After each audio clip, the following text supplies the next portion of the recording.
part of the cue, then first of all, I only have my violas and cellos playing in the breakdown, and they don't even play. I don't think the first two bars. They hit the root, but they don't even play.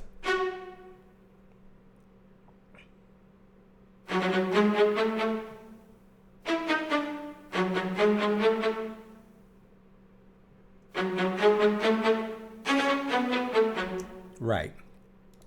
So what we've done is we've simplified the melody over this, where it just kind of settles in, and it gives, the announcers an opportunity to talk, without a whole bunch going on as they kind of settle in. But then we still want to, kind of build. And I'll say this, guys, I have had cues where they've played the whole cue.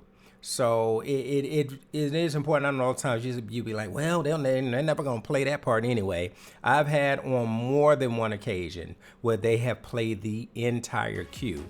So it is important to kind of follow this structure. Now, most of the time, you're going to get a 10, 15, 30 second, if you're lucky, 30 seconds is good. Hey, you get 40 seconds, a minute, that's amazing. But hey, you get a minute and a half, 2 minutes, that's pretty awesome. So we do our breakdown, right? Then we still layer up in the next section. We layer up again our breakdown, right? So the only thing that I do to add a little more energy as we get to the second half of the breakdown, or the repeat of the breakdown, is what do? I just octave up the same thing that the strings were doing. Now I add violin 2, and really the epic strings, high, short, they're the same exact as violin 2. It's just a little additional support for the second violins, right? That's the only thing that I do to kind of, ante it up a little bit. So let me play just 4 bars of the breakdown, the last 4 bars of the breakdown, going into then the next section of the breakdown as you just hear it layer up a little bit.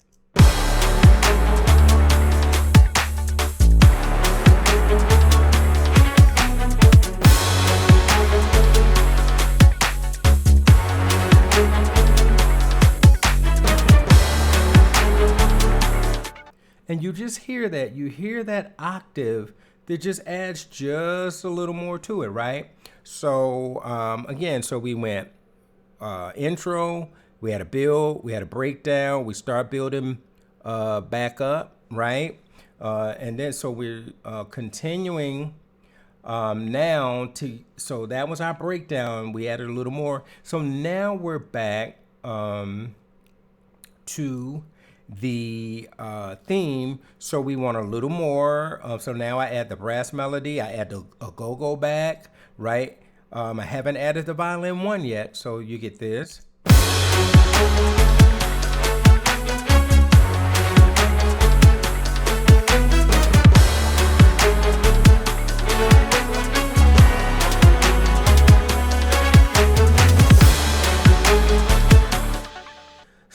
So you heard what happened there, and then we also had our horn counter, right? And then just to not make it seem so, I guess, repetitive, if you will. I mean, just sound exactly the same. You guys noticed that when we got to the second half of that phrase this time, excuse me, instead of being on the 1, which is the F sharp, I just went to the 6. That's all. So I just went to the 6, and then I think I went back to the 1, and then maybe to the 5 or something. I don't remember, but you heard that harmonic shift. So when we get to this phrase here, as we're building, we change the chord, but everything else stays the same. We just change harmonically a little bit, just so it stays interesting.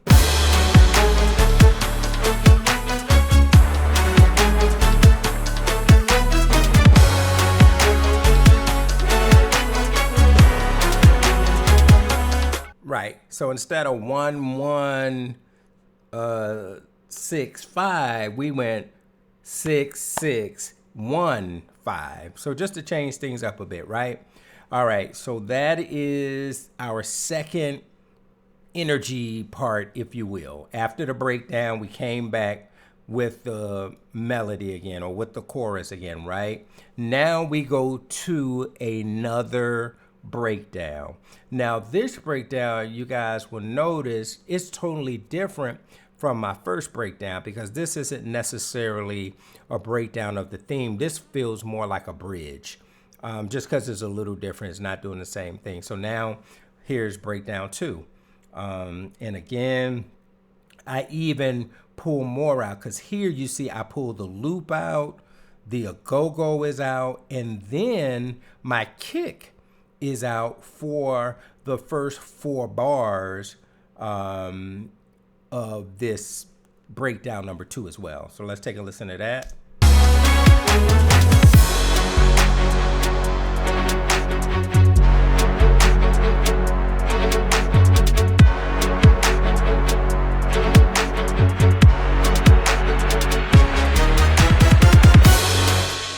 So you hear how we break it down, but you can hear how you just hear it, how the energy within this section just builds up to take us, right? Because now we're going back to our final theme. And, this is the big theme everybody, is going to be in. And then typically what I'll do in my final sections, I'll just try to do some harmonic variations, just to make it a little more interesting and different from, of course, the other sections that you heard. So it's just different. It's the same thing, but it's different because we have some different stuff going harmonically. And then typically I'm going to maybe layer, my brass even a little higher. And sometimes if I have a different kind of melody with the brasses, like if the trumpets are doing more supportive stuff, in that final section, I'll hand the melody off to the trumpets. But they were always kind of playing the melody with the strings anyway.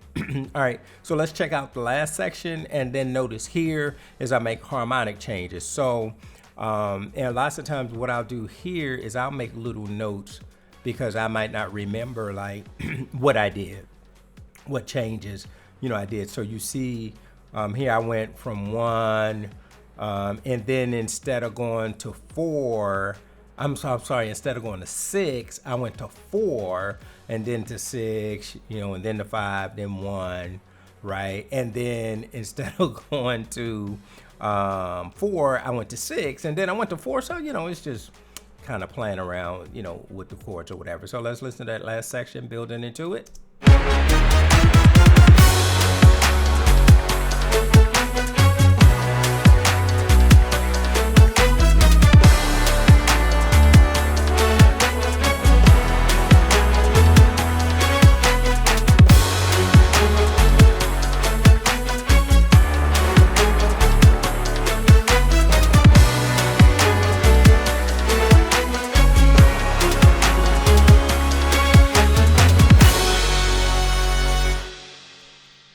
So, and of course we have a nice button there. And then one thing I did not point out is you see here, totally different. I went to the flat 7, which I had never done in the entire cue. So it just gave it something, different, harmonically from that standpoint, to the E major chord, right there before we went into the final things. And then the only other thing, guys, is just let me show you real quick, because I don't believe I did, is what I'm using for my 808. And I am using Sublab XL, and I'm using the drilly patch. And then you can see, excuse me, how I have everything set here, right? So, really, guys, so as you heard, real simple. The key to this is simplicity.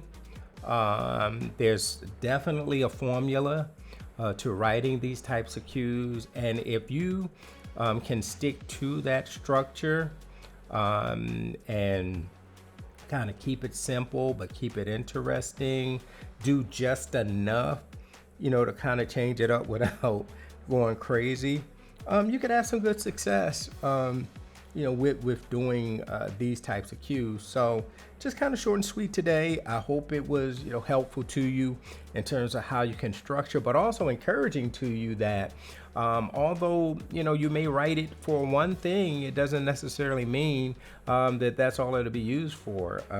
Myself and, some of my composer friends, like, that have written for some of the same briefs. We like recently had some of our NFL cues used on like food shows and stuff. So this stuff, can happen, anywhere, and it's pretty much the same formula, for how, people are going to do things as it relates to television. So again, hope this was helpful to you. Hope it encouraged you. Hope you were able to learn something from it. And as always, man, I just appreciate you taking the time to stop by my channel and check me out. So thanks so much. Peace and God bless.